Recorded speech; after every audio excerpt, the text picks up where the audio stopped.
told the world just how you I think I know this song. My mom grew up in the 70s. It's not the Your one where mom she is my age?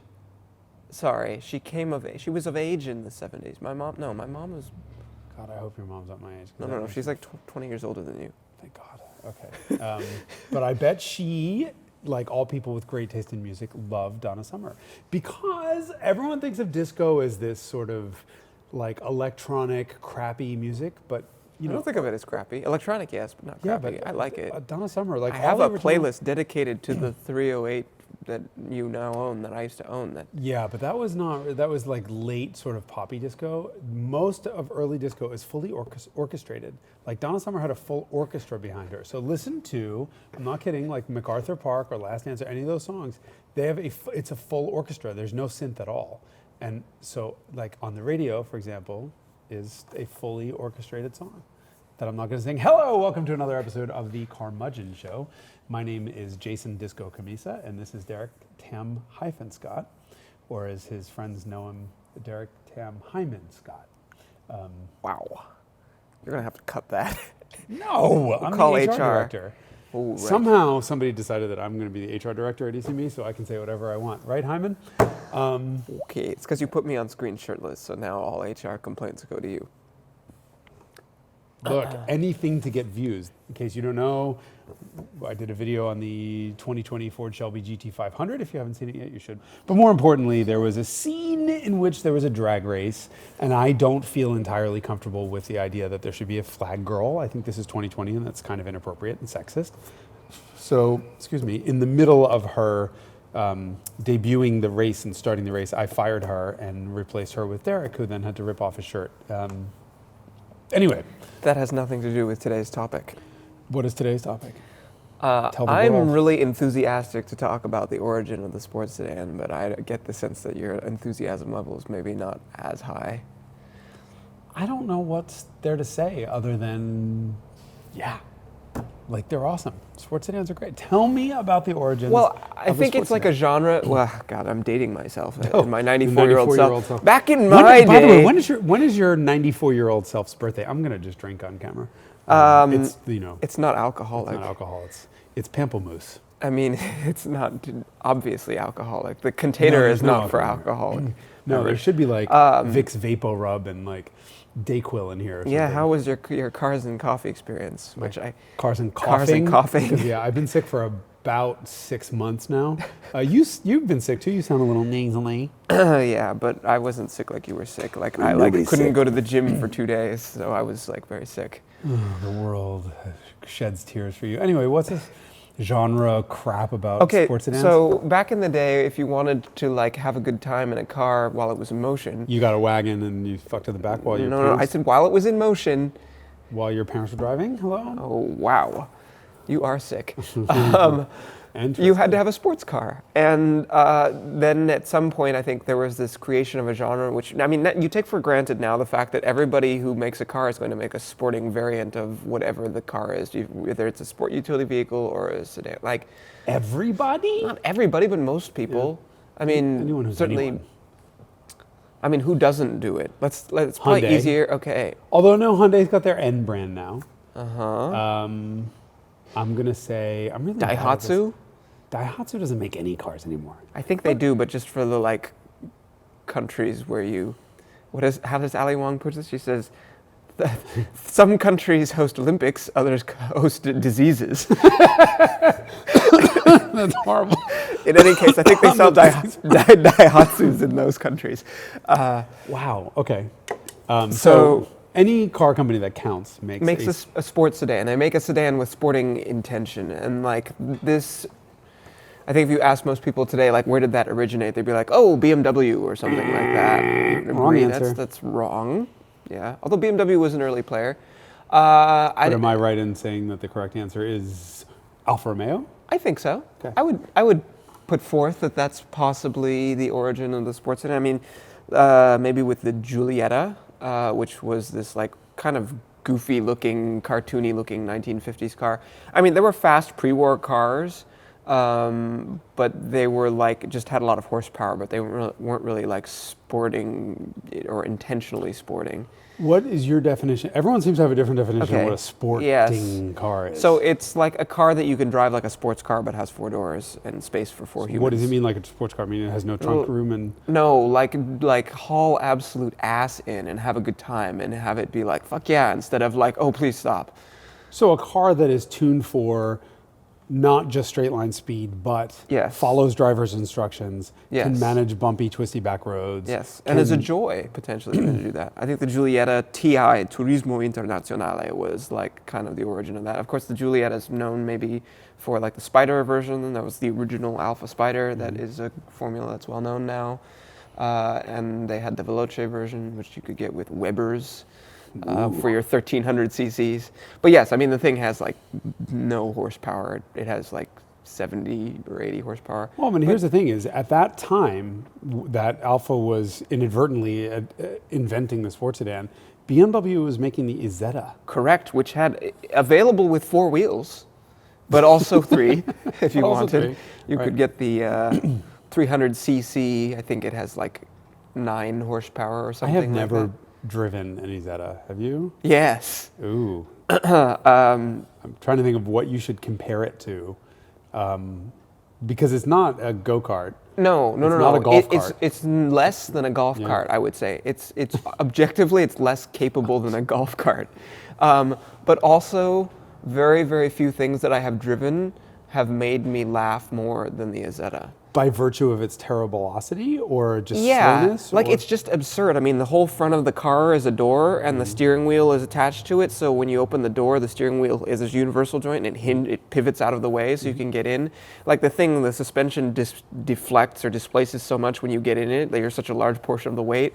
Like it has a single cylinder, so the thing like, you know, it sounds absurd, but it's got a conventional H-pattern 4-speed shifter, very short gearing because it has no power. What do they do top speed wise? 40? 40 or 50 miles an hour, but I was very, very concerned at 30 miles an hour. It really does stretch the definition of car. Yes, I mean, it's not but really... you can't help but laugh because you're just like, this is absurd. And like the gearing is so short. Early Fiat 500s, like the early post-war Fiat 500s are like this too. Like I used to work in a building that was kind of like this, a warehouse, and we could get the cars into 3rd gear inside the building because the gearing that was at 14 miles an hour. Yes, correct. So it's a lot of like rap. But anyway, wheelchairs passing you. Yes, not a sports sedan. That's what BMW was doing that at the time, and they were also making like 150 horsepower, $7,000, which was like house money, 507s, big sedans, and those were their 2 products. So yeah, Alfa Romeo, I think, invented the genre, I would argue. Other possible candidates for early sports sedans would be the Jag Mark II. Those were actually like raced in touring car. Well, you look at the thing, you look at a Mark II and you'd never think anyone would ever race it. Yeah. But some of the most exciting racing I've ever seen in my life is Goodwood. Mark IIs and Minis and stuff. If I had to choose I race Lemons occasionally when I can. But if I had to actually pick a race to participate in, it would be a Mark II at Goodwood. Yeah, because these guys are 4-wheel drifts. The car's completely dabbing while you're having a cup of tea. Yeah. A spot of tea, you're grabbing a dab of Alpa. It's unbelievably gorgeous, elegant, long, beautiful car that actually does got the moves. Well, and that is, I think, Jaguar's deal back then was that they... how far back to go? I guess 1948. The XK120 was their first clean sheet post-war car, and everybody after World War II, everyone was like, "I need a car," and so everyone's like, car. We used to make those," and then they learned, we used to make this in 1939. We'll put this in production again and sell it to people. And so a lot of the stuff that you could buy in the early post-war years was just warmed up stuff from before World War II. And so Jaguar comes out with the XK120, which has like a twin cam engine, which is very, very sophisticated in 1948. And the thing was good for 120 miles an hour, reported. Actually, it was actually good for 120 miles an hour. Which is shockingly fast. Which was very fast back then. And it was beautiful. And it was actually pretty inexpensive by the time they put it in mass production. And originally it was supposed to just show off this new engine, which was very sophisticated, the XK engine, which was in production from 1948 until 1986. And then they were like, oh, people like the thing we put it in to show off the engine so much that we're going to make the sports car. Because it was originally supposed to go into the sedan, the Mark V, which was not powered by an XK because the engine wasn't done in time. And so Jaguars like, cool, we're making sports cars. Like, oh, we should go racing. That's good for sports cars. And so then they like went to Le Mans. They made an aerodynamically, much more aerodynamic version of it called the C-Type, which won Le Mans. And then they won Le Mans again. And then they won Le Mans again. And then they won it again. They won Le Mans like 5 times in the 1950s. And so with that like sort of experience and background in place, they're like, oh, we should probably try out this new technology that came from airplanes in World War II called disc brakes. So then they started putting disc brakes on cars, and they had. Was Jaguar first with discs? I think so. It was a Dunlop system. I think it was either Dunlop or Girling. I think it was Dunlop. But yeah, Jaguar. They were among the first, if not the first. I never remember. Correct. So this was like, and they started making disc brakes available in the Mk1 which came out in 1958. So very early disc brake car.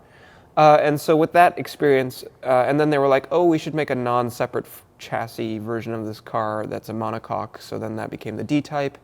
And so then they took all that stuff that they learned and they're like, let's put it in a sedan, but instead of a big, aquatic and nautical sedan, let's make it a smaller sedan. So the Mark II was actually the small car.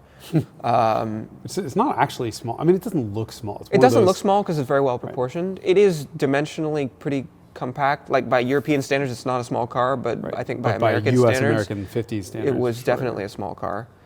And it had that engine and it had disc brakes and they could handle, and so they actually were doing touring car stuff with those cars back then, which is now what you see the remains of those cars in Goodwood. And like Mike Hawthorne raced one quite effectively, and they had like period tuning stuff because you could get like probably in racing trim it was an E-type motor or D-type motor, so they were very good at getting 300 horsepower out of those cars.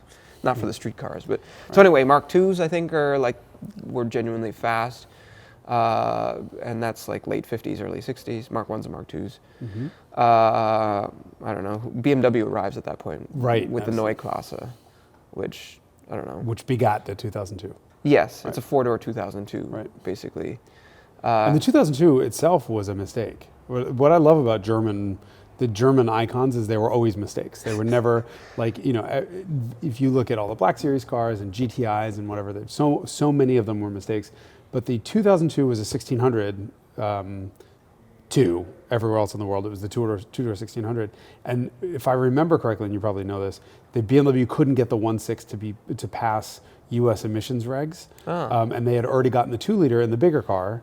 Passed, and they thought, okay, it's enough power for Americans. They don't care about fuel economy, and put the 2-liter in out of laziness into the Dash 2, creating the 2002 and creating effectively, the first sports sedan that we all think of instead of the Alfa Romeos that actually predated it, and Jaguars. Well, I mean, I think also most Americans don't think of the 2002 as a sedan because most of them, all of them were here were coupes, were 2-door cars. Right. They were 2-door sedans, technically. Yes, correct. The same way that a Beetle is a 2-door sedan. And then at this time, by now, the Giulietta has been replaced by the Giulia, the Giulia Super, which I think you've spent some quality time with. Not too much. An example of. Not too much, but we did use one as a prop for a video that I did. And true to its heritage and its reputation, it's just a sweetheart of a driver's car. It just does what you want. It's a GTV with 4 doors. 4 doors, yeah. Mechanically. Meanwhile, also during this period, there were some other actually fast sedans, right? Because these are sports sedans that they all have 100, 150 horsepower at most, except for the Jaguar, I suppose. But then there were some other people elsewhere who were like, oh, let's make sedans that go fast, but aren't sporty. So you have the Maserati Quattroporte I. Which I didn't realize what you were saying was insanely, the fastest sedan in the world. It was the fastest sedan in the world when it came out in 1963. It wasn't very comfortable by Rolls-Royce standards because it cost that kind of money, but it was a driver-oriented sedan that could go 140 miles an hour plus. So you have the Quattroporte I, which survives now in a glorious form. The current Quattroporte, just kidding, it's a terrible car. Never buy a Quattroporte. The current one. The current one, correct. Right. The Quattroporte. I've still never driven that car. Maserati, Really? yeah. Interestingly enough, when the Giulia and the Quattroporte came out, we were all clamoring to get in these cars, and I think QP was first, Quattroporte was first, and they never gave any press cars out, and we didn't know why until we drove the Ghibli. We were like, oh shit, they should have kept this one under. It's a terrible car. Yeah, they should have. Not good. But the flushed. predecessor, that predecessor is possibly the best sports sedan. The Quattroporte 5. 5. Yes, the one that came out in 2005 with. Once they so that car came out with a single clutch automated manual at first. Yes, the Transaxle terrible in the back. F1 gearbox. Yep. Cambio Corsa in Maserati speak, which means race gearbox, right? Race change. Change, technically. Yeah. But then a couple years in, they actually cut up the chassis of the car. And Yes, moved because it was from a transaxle car. Put the transmission originally. up on at the back Attached of to the the back engine. of the motor like a normal. Right, like a normal big car. And then sedan. by the end of the production, went to a 4.7, and Yes. that car was, I mean, some of the best steering in any sedan I've ever. Really? Yeah. Have you driven one? I've only driven a Cambio Corsa, and I think I was so busy like weeping over how bad the gearbox was that I didn't notice anything else about it. They sound wonderful. They sound good. And the early cars, so a friend of mine in Germany had bought a 360 Challenge Stradale when they were sort of new. And he was driving, and I feel like I've told you the story, but hopefully it wasn't on Carmudgeon. But he had an E61 5 Series, but it was a 545i M Sport 6-speed manual, which we didn't get in the US. And that was his daily, and he had this 360 Challenge Stradale. And I had driven the Quattroporte, and I'm like, dude, seriously? Forget that fucking BMW wagon. It's, you know, a wagon and all that, but go buy a Maserati. So we go to the dealership, and they're like, okay, because he had bought a 360 CS from them, they were willing to give him a Quattroporte to test drive. But it was a sold customer car, and they're like, so just please don't crash it. No problem. So we drive it around. I don't like where this story is going. Yeah, so it was fast, but I just remember that even though it was the same basic type gearbox that was in his 360, it just didn't fit. Like luxury sports sedan should not be shifting like this. And I'll never forget watching him do the first like red line full throttle upshift, and he hits the paddle and the entire dashboard went on the shift. Like it was so rough that like the whole car flexed. And I was like, oh, this isn't good. And we were sitting at a red light, and he floors it, and it roasted its clutch, did not move. It just went and smoke through the vents, smoke everywhere else. And we had to, I think we didn't get it towed. We thought we were going to have it towed back to the dealership, but eventually it would move under its own power, but only if you like barely touch the gas pedal and wait till the clutch engaged. And he drove it back in, and he's like, it needs a transmission. Fuck you, I'm never buying this car. And he was very like mad at me, like, fuck you, and we just drove away in his BMW. They were that bad. So eventually they moved the transmission up front. And put an automatic put in a it. ZF 6-speed, I think it was a 6 HP, 5 or 6 speed. And it was magic. So that is Yes. good. And imagine that in the 1960s where you combine, I mean, the motor literally has plugs or a blank in it for twin plug ignition because it was the racing motor that they ran in the 450S. Get out. So it actually had... It has a blank for where the second spark plug hole is supposed to go. It's filled in. Wow. And like, could you unscrew like an actual... No. It was just, Okay. it was in the casting for the heads. And it had a ZF manual, and the early ones had a DD on rear end, and they went 140 miles an hour and had 4 Webers, and it was just like a very civilized way to go very fast. That's cool. And so like I would say the cars of that genre, you would say like that car, the Quattroporte I and the Aston or Lagonda Rapide, which was a DB5 with 4 doors basically and a terrible front end. I don't know, it's less terrible than it used to be, but it's not a good looking front end. But the rest of the cars, This is like not a the DB5. 80s Lagonda. No, this is the original Rapide. They've sold 59 or 51 or something like that of these things. And then we have the Mercedes approach, and Mercedes starts to do this, of course, with... I don't know if I'm going to agree with you there. Finish your sentence. Of fast, big sedans. Right. Not a sports sedan, with the 6.3. Yes, the 6.3. That was the first really fast straight line Mercedes sedan? Yeah. Because the 300 SL was insanely fast. That did 140 miles an hour. You could do 160 if you had the right rear end ratio. Yeah, they were the serious thing, but none of the sedans were all that fast. No, they were all like 180 horsepower in a big... And the 6.3 was that actually the 600 Pullman engine that was just thrown into the S-Class? Correct. So in 1963, Mercedes came out with the 600, which was their like let's sell it to all the dictators and movie stars. The list of people who've owned 600s is like insane, because you've got people like Pol Pot and Mao Zedong and then Jack Nicholson and Elizabeth Taylor and like anybody, John Lennon, everybody who was important had a 600, and it was really sophisticated and all this stuff. And one of the things that was sophisticated was the engine. And so there was this dude who was, you maybe have heard that, I've heard this story about how the 6.3 was created. Another accident. Yes, right. Exactly. Fucking Germans. So there was this dude named, I think, Erich Waxenberger, who was working after hours, and he was like, let me take the engine from the 600 and put it into the 300 sedan, the S-Class. He was like, he built this thing on his own time, and then after hours, someone, actually, you know who it was Rudi Uhlenhaut, who ran Mercedes racing program in the 1950s, but by then was in charge of like production cars. And he heard it go by, and I'm sure it sounded like a, big block V8. Yeah, because he probably didn't have an exhaust on it. And he was like, "What is this thing?" and demanded to be shown it, and then it ended up in production. Yeah. And I mean, not a sports sedan, but do you know where that car was launched in the United States?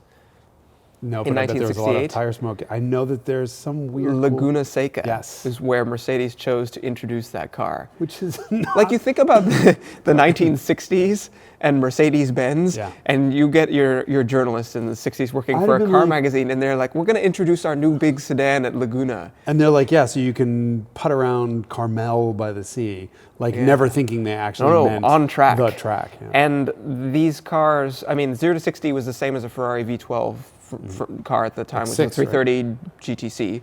It was faster than a 911, acceleration-wise. And they were like 6.3, I think, to 60 or something. Yeah, mid sixes, I think.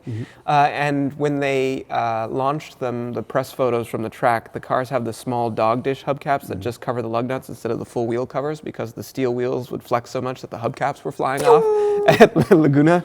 So that was Mercedes's. But those cars didn't really handle, right? No, they don't handle that. I mean, they have good road holding, like they're confident cars for going on the Autobahn, but no, it's not a Canyon carver by any means. I mean, and that car's you owned the replacement. Yeah, but I've never driven a 6.3. But the replacement you're talking about is the 450 SEL 6.9. Yes. W116. I own one with 1 million miles on it.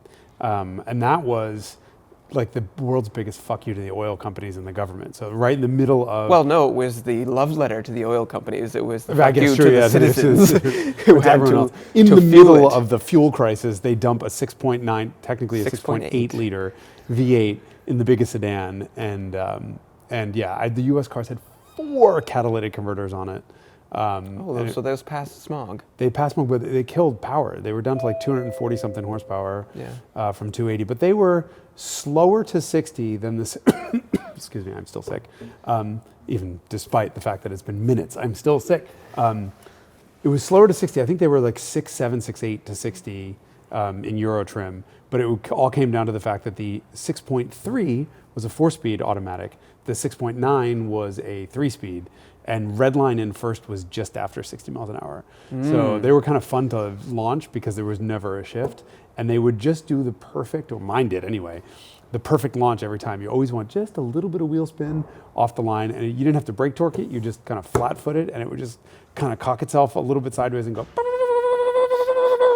the whole way to 60. Yes, because they have more than 400 foot-pounds of torque, and they're on like 14 or 15-inch wheels that are like 215. I think they're 215s. And they don't move, so they have Citroën self-leveling hydropneumatic nitrogen sphere suspension. Yes. So it would sort of rear back, and the front would come up, and then the suspension would level itself out. So it would do this like lunge back, and then pull itself back up, and then on the shift it would like do it again, and it was just constant state. Those perpetual motion machine, which doesn't exist in the real world, is actually modeled after a 6.9 because they are in this constant state of motion. Does not go around a corner. I mean, they do not turn. Really? No. I mean, you have no roll bars. You have no springs. I mean, the entire car is suspended in 40,000 PSI, some stupid pressure of mineral oil with a bubble of nitrogen in it, and it's the compression of the bubble of nitrogen that actually performs spring and shock duty. It's only something only the fucking French could possibly dream up, and then only the Germans could want to use. But it rode like a pillow. I mean, they were amazing. You go over these huge railroad crossings. I lived in Florida when I had mine.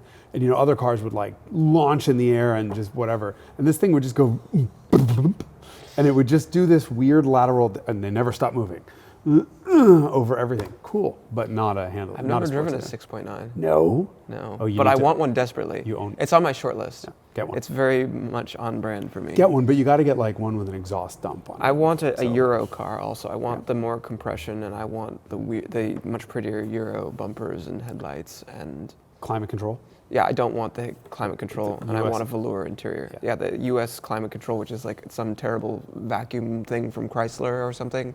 I don't know if it was from Chrysler. It would have worked if it was from Chrysler because it never worked on those cars.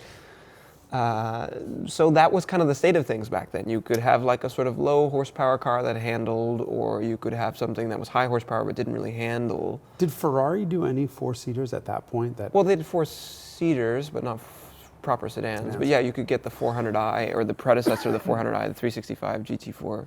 Mm-hmm. I don't know. I think the Mark II is really like it was actually genuinely fast and could handle, even though it had a live rear end. But that was kind of the highlight until, I don't know, when do we get to what the origin of what we now consider? I mean, really, it's 2002, but they're really, they're only not like sedans. 100 horsepower. They're also like... Well, but that was I mean, aside from the fact that it's a two-door sedan, that I think was the real genesis of the upright car, right? The sort of non-sports car that behaved like a sports car in every way. I don't think we really get to the sports sedan from that point. I mean, I may be crazy, but E30? Like, is there nothing M535? M30 powered, more than 200 horsepower, 79. But we're talking 79, yeah. 79. And that was the M1 engine. No, right? It's an M30. It's still an M30? It's not an M88? Correct. When did that? The M5, 85.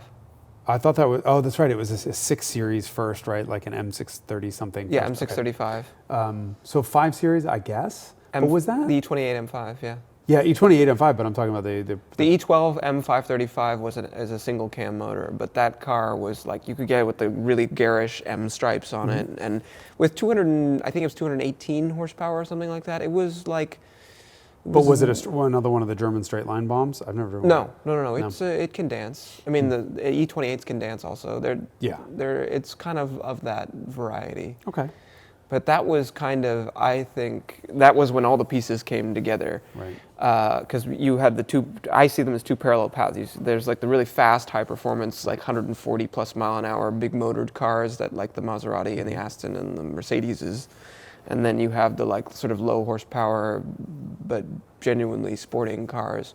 Although, I mean, I think cars were slower back then anyways. So I mean, anything with 120, 30, 40, 50 horsepower was considered quick. Yeah. I'm just trying to think, like, are we forgetting an entire, like, Japan did nothing. So Japan had the Hakosuka, the original Skyline GTR. Did they ever put the twin cam in a sedan? I don't think that. Twin cam wound up in the Z and the Fairlady, and then the GTR, which was an upright thing. I don't think the first gen that S20 wound up in, or the second gen, which was the Kenmari GTR. I don't think the S20. The S20, which was in the Hakosuka. With the Hakosuka and the Kenmari. Yes. And the Z432 Fairlady. Correct. But I don't believe it ever wound up in a sedan. I don't believe so either, but I'm not. So sure. If we're talking, this is all like Italian. Basically, it's all European. Yeah.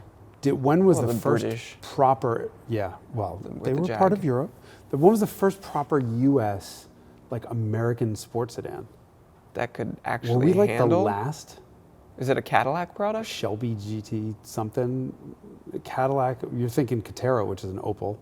But it's not fast enough. Lotus Carlton, yeah. Carlton, yeah. But that's not American. No.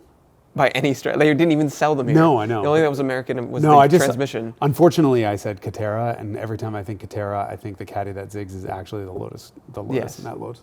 I'm trying to think when the first genuine American sports sedan was, and it might be the CTSV. Yeah. Which means that we were 50 years late. Correct. Shockingly. I mean, so the GNX, like the Grand National, those were straight line cars. This can't be. Somebody's going to call us out on this, and we deserve it. I would like to learn if so. I can't think of anything. But I can't think of anything off the top of my head of an actual sports sedan. I mean, the motoring press at the time, not to throw like Motor Trend under the bus, but like, you know, Motor Trend's car of the year was only American cars, and some of the U.S. Two exceptions. You should know at least one of these. What? The GTI was the second non-American car to get Motor Trend Car of the Year. Isn't that after they combined Import Car of the Year and Car of the Year, or was that still when it was? I don't know. It was like in the early 80s. 83, 84 yeah. would have been. And then before that, the Citroën SM won Motor Trend Car of the Year. Yes. SM, not DS. SM. Wow. 71 or 70 or something. I mean, like that. cool. I mean, But my point was only that they were really focused on the American Yes, market. they were. And even still, like they were the only sports sedans that I remember them saying like was the Chevy Lumina Euro they thought was going to change the fucking Eurosport, world. yeah, or And this S6000, Pontiac 6000 Bonneville SSEI. SSEI. But they were not well-rounded sports sedans. No. They were sometimes You quick. read the contemporary comparisons, and they're like the moment you compare it to the road holding of a European car, it's not. It was all over, yeah. Yeah. And all right, so and Japanese, Honda never did a sports sedan until, I mean, you could argue Acura Legend was sporty. I mean, Second gen Nissan would like the Maxima to be under consideration as a four-door sports car. Sentra SER, which was a two-door sedan, that was a genuine sports sedan. That was a sedan, but it was in That's 1990s, 2002. Yeah. Yes, you're right. I mean, what was like? So where do we get to the actual Japanese sports sedans? Lexus IS. Yeah. There had to have been something before that, because the Straight 6 IS was a genuine sports sedan. God, one would think we would do research before this, but then we would have nothing to talk about. Maxima, I don't know. They called it the four-door sports car. Was it actually? I've never driven one. I have not driven one.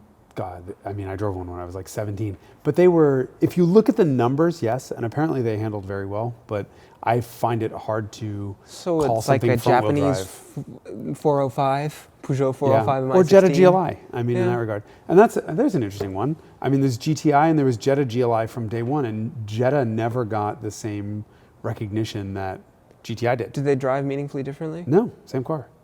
Same exact car, starting early on. I mean, there was a Jetta GLI in like 85, I want to say. Actually, there was a Mk1 Jetta GLI in Canada. And then it got the 16 valve. Jetta was always kind of one of those sports sedans, but it never got the recognition that GTI did. Really, the first Mercedes actual sports sedan. Oh, well, yeah, would be the homologation car. Yes. That, I think, qualifies it as a sports sedan. That was also the thing about the M5. Right around the same time, 84, 85, the first generation M5, you get the engine that had... People met that engine in the M1 Pro car. Right. And then they're like, oh, by the way, here it is in a sedan that goes 150 miles an hour. Which, by the way, was also a product aberration, wasn't that? Was it? Wasn't the original, I think the original M5, which was called the M535i in Europe or something, was one of the guys from the racing team who was racing or developing or in charge of the M1 project, said, I want that engine in my car to get to the races more quickly. I'm pretty sure, don't fact check me. I would love to know if that's true. I'm pretty sure that's how that car happened. So is this E12 or E28 you're talking about? This would be E28, because that was the one with the S38 motor, right? Which is Correct. The M535 was available as an E28, but it didn't have that motor in it. It had the biggest, hottest M30, version of the M30, the single cam motor. But I think that's why the M5 now is rightfully kind of viewed as the granddaddy of the sports sedan. Certainly of the modern variety that we're used to, where you get a chassis that upgraded to go together with the driveline. Mm-hmm. Yeah, BMW is the one that cemented it with, I mean, obviously the first M3 was not a sedan, but that was an answer to Mercedes sports sedan. But at that point, BMW just added the sport to every sedan in its lineup. And I don't think it was on purpose. Except for the 7 Series. Go drive an E38 Shorty Sporty. That's true. That car is an absolute, it drives really small. I mean, I had one, as you know, but that car, bought it not having ever driven one. And then when I drove it, I was like, really? I mean, it is the same interior volume. A short wheelbase E38 is the same, it's smaller than the current 3 Series and has a shorter wheelbase. That is how fucking massively obese the 3 Series has gotten. But that... I mean, it drove like it. It was a car that was poised and you could hustle and was balanced and you could take it to the limit and kind of drive it on the throttle, and it was like a really genuinely fun car to drive. Yeah. And great steering despite it being a box. It was not rack and pinion. I just drove, a couple years ago, I drove like a 300,000 mile beat to shit 740i short wheelbase sport pack. And I asked to drive it because I thought, I had just given like a lukewarm review to a 7 Series, and I'm like, maybe my barometer's off, and maybe I'm looking through life like with these ridiculous rose-colored glasses, and the good old days weren't that good. And I get in this pile of shit. I mean, this car is just beat to death. The leather's fucked, the wood is fucked, and the car was magic. Like actual magic, drove better than any current BMW. And I got back to from my a friend's dynamic shop, standpoint, from a dynamic standpoint, from a driver joy, driver orientedness. Just handling, balance, the ride was incredible. It rode so well, and yet then did all the dancing that we expect from a sports sedan. And I remember getting back to my friend's shop, and I must have had this crazy look on my face because he was like, "Good, right?" I'm like, what the fuck? And he was like, that car is on original shocks. I've never touched anything. The owner just beats the shit out of it, doesn't care, doesn't want to invest any money into it. And there you have it. And I was like, every BMW engineer who's doing every BMW right now should be driving a 300,000 mile E38 because they have a lot to learn. So, but BMW is the one that really, I think, cemented the idea that you could have this perfect balance of luxury in the sense of good craftsmanship, and space and whatever else with a car that drove like a sports car. And I don't think to date anyone has beat that recipe that was perfected with E39 M5. It's not such an integral baked in part of every car that used to be the way it was with BMW. It was integrated into every car no matter what motor was in it or what trim and whether it had the M's package or not. And that isn't true anymore. Yeah, now they put it back in. So what they try to do, what BMW is doing is engineering their cars for a different use case. And I hate to put a value judgment on it. I do because I think they're going I think when the window sticker says ultimate driving machine on it, it's I need to hold it to a higher standard. And when they're advertising and all of their corporate image revolves around being a driver's car, but the reality is they engineer their cars for a luxury car buyer, for a Lexus buyer basically, and then try to engineer handling and capability back in. And you wind up to certain variants, to the sportier variants. Right, to the sportier variants. And then you wind up with an isolation tank that happens to be very good dynamically at its limits. And I don't think that's important to most people. And I don't think that's what most people want from a sports sedan. Right, you want engagement no matter what you're doing. It's the kind of classic Porsche 911 thing, which is that the car should be entertaining no matter how fast or slow you're going. Right. When people ask me what I liked about my 996, which was not, a great luxury thing, and it was not a great 911, but my answer was always, it's fun at 15 miles an hour in a school zone. It was alive. There were so many harmonic vibrations from that engine. You never knew what the hell was going to start rattling and why it was going to start making a weird noise, and the steering was constantly talking to you. Alive. Yeah, through the and fingertips. The front end was always bouncing and the back end was going side to side. The car was just alive and moving around, and it was never a tiring experience. No, it was interesting. It was talking to you. You were having a conversation. Right. And if that had been a sedan, my God, that would have been amazing. But that to me is what makes a good sports sedan experience. I think that's true of the E28 M5. E28 M5 is incredibly, I was so shocked at how supple and quiet and soft and rolly. It's just, it struck me as like a big soft couch. And I put a lot of miles on one. And I was a little bit disappointed. I was a little bit like, did you drive it hard? Well, not at first. And this was like a 13,000 kilometer museum car that BMW had. And I think they had an ulterior motive, but they gave me this car to hold on to for a couple of weeks until they could pick it up after Monterey. They said, well, just take it home and, take care of it. And I think they've seen my E30 and they know how I take care of cars. And I got it home and I just didn't love it, and it wasn't fast.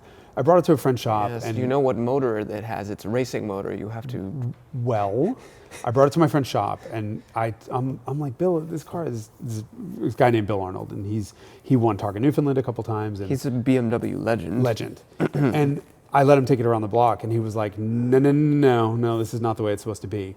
And he gave me 6 new injectors to throw in it, and we I think we did an O2 sensor on it. We did a bunch of little things and woke it right the fuck up. And I remember leaving the shop with spinning rear tires, and I couldn't stop. I wound up driving up and down Mount Tamalpais 3 times, just completely ass first, laughing my ass off. Could not believe how good this car was.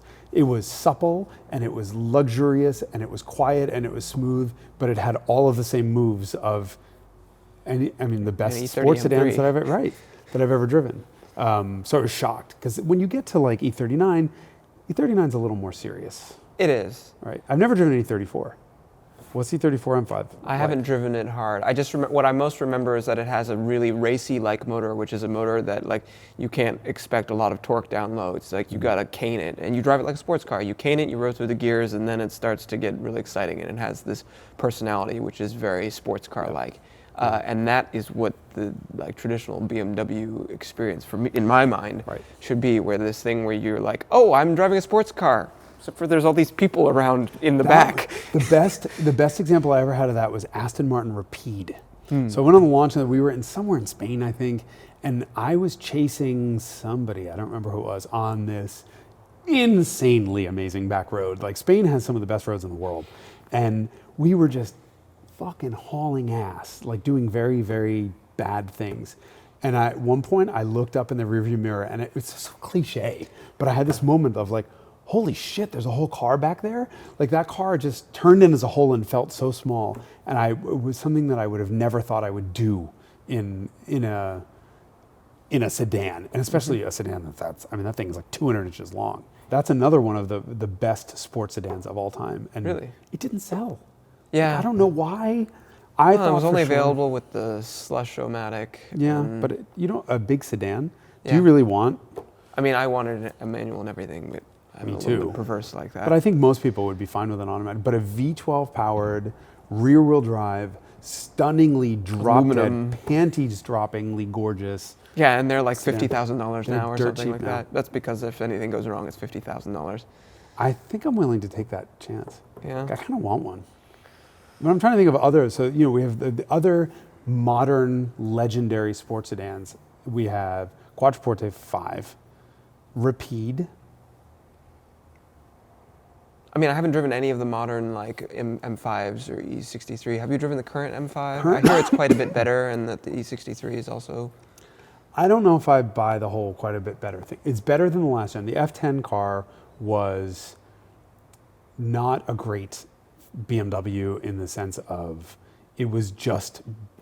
BMWs always drove smaller than they were. They always feel small and nimble no matter how big they are. And the F10 felt bigger than it was. And that was the first time that I didn't love a 5 Series, because it got a little too big and numb. And the M5 still had hydraulic steering, but it was kind of a naturally heavy, and the turbo, the engine had a little bit too much turbo lag, and you can get it with a stick, but the stick wasn't amazing. It just kind of was not the right recipe. The current G-body M5 is better in that it feels the right size.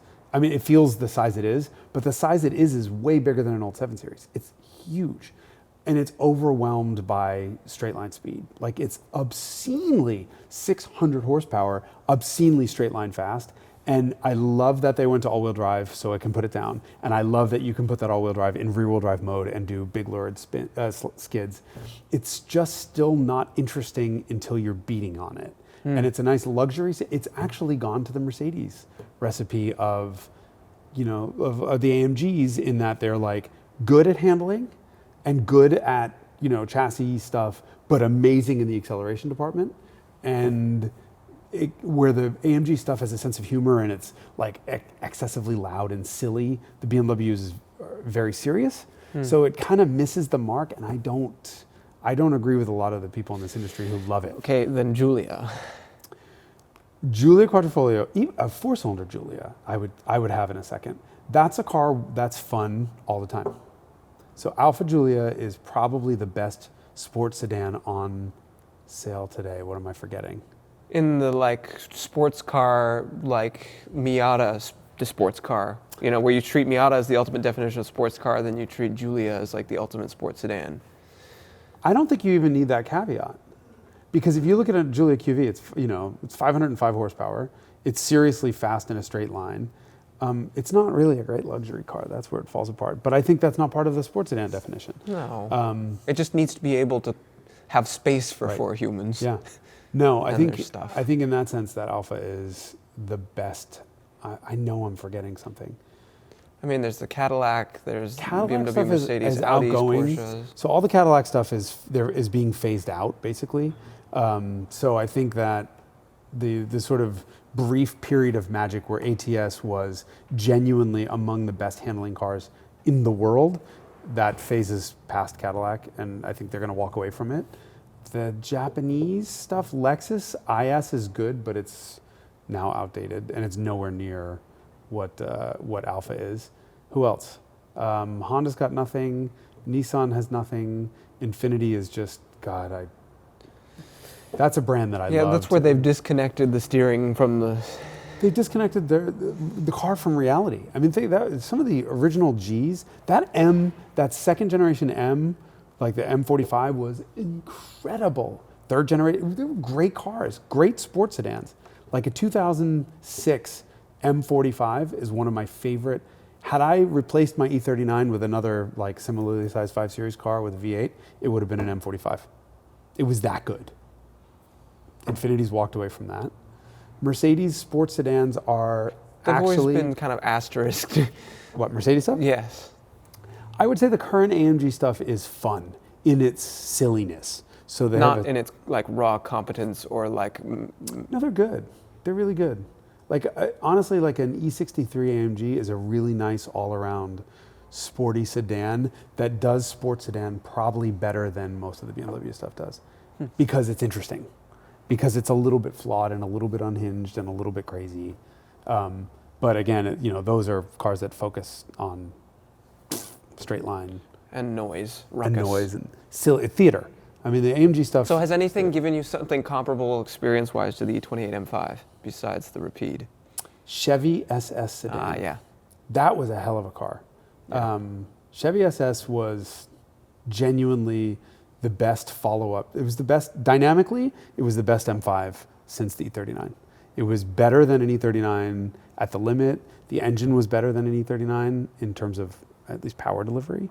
And other than the interior being really shitty, well, the whole car being really shitty, I mean, you get what you pay for. The car, price adjusted, is a third of the price of an M5, the E39 from back in the day. How's the gearbox?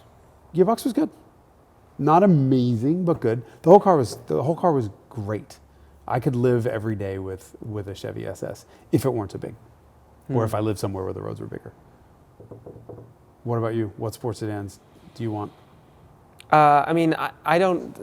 I have to tease apart sport from the not sport. Like, I really want a 6.9, but I know it's not a sports sedan. I mean, and then of course if I'm getting E63, then it has to be a wagon. So then it's not a sports sedan. But like, I love that Alfa Romeo's back. I love the Giulia QV. Like, I think that I haven't driven one, so I guess I have to drive it. But everything I've heard about it, I think I would just.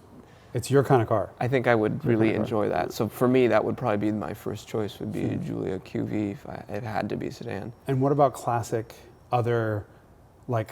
recipe sports sedans? 190, 2.316. You for sure. I want a 2.3 for sure. An E28 M5 would also be like up there for me.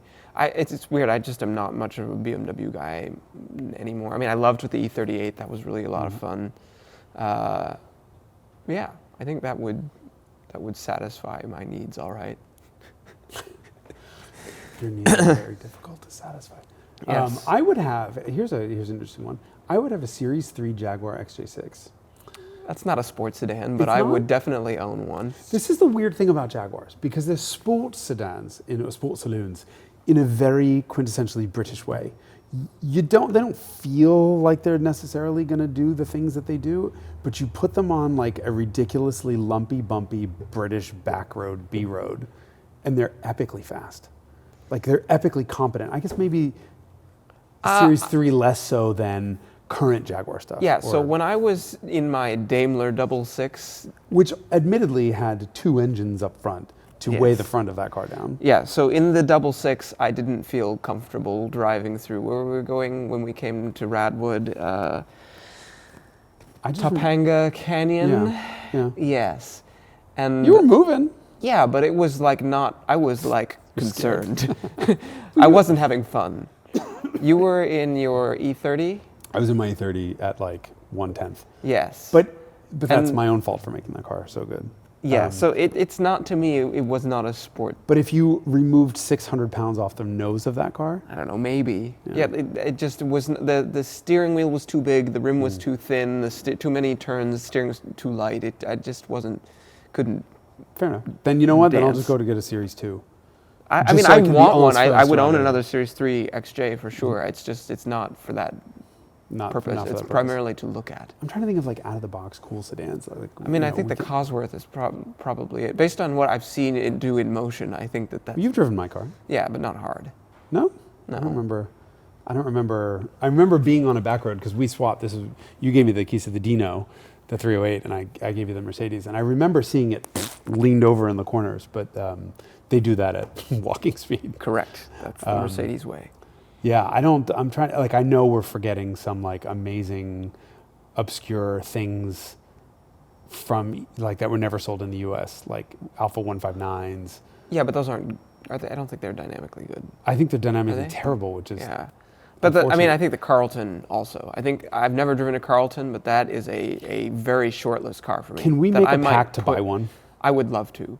It is very much. Look at what's back here. It's very much on my short list. If there was a Lotus Carlton here, would you not drive that car home over anything in this oh room?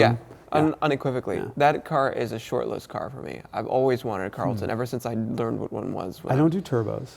I don't really do. Yeah, and it's true. yet- It is turbocharged. And yet, yeah, we need to make a pact. I would be so on board. Can somebody get us a Carlton? Please have it delivered, please. Does it work that way? Like an espresso. Espresso. And an IV drip for my kennel cough that I have. That won't go away. All right. Well, I think this was a lot of information for people about who invented the sports sedan, because it's so easy to say BMW invented it just because BMW perfected the recipe. Correct. But it was much earlier than that, and it takes the resident 94-year-old to know these things. In my day, the sports sedan is when the horse got whipped. And all of those cars are like 40 or 50 grand. Like all of the others, like the two-door cars from that era are all expensive. And like, That's true. Like a Jag E-Type is 3 times the money that a Mark II is. And like, I think people are, I don't know. It's always the thing where like the 4-door cars are just generally not true. that valuable. I'm just thinking. And Giulia Super is the same thing. Like, Can we get like a Series 2 Jag and Lemons race it? Can we find one cheap enough to do that? No, it won't have an engine, which will make it Whatever, we difficult can to put race. LS swap it. It's fine. All right. All right. Look out for us in our LS swapped Mark II. Or LS swapped. Think about that. LS swapped Lotus Carlton. With the SS motor. Yeah, I'm fine with that. Or even better, an LS7, a 7-liter. Think of 7,000 RPM, 7-liter, 6-speed manual. In a 25-year-old Cadillac car. Catera, basically. What could possibly go wrong? What could go right?